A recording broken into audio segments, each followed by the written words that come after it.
لما ربنا بيحميك، اللي عايز يأذيك بيخدمك وهو مش واخد باله.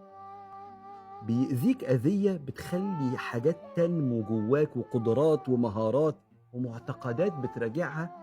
بيكبر فيك كل حاجة ضعفت بسبب رغد العيش. رغد العيش. وساعات النعمة لما بتزيد، ساعات مننا ناس كتير بتكسل.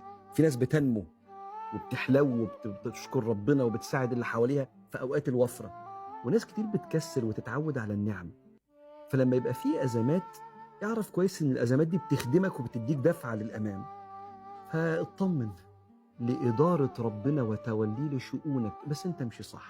اعمل اللي عليك واعبد ربنا وقوم بمسؤولياتك وخليك راجل مجتهد في الدنيا، وامشي في الطريق اللي عارف مش قادر يحتار عدوك فيك. هي كده، هي كده.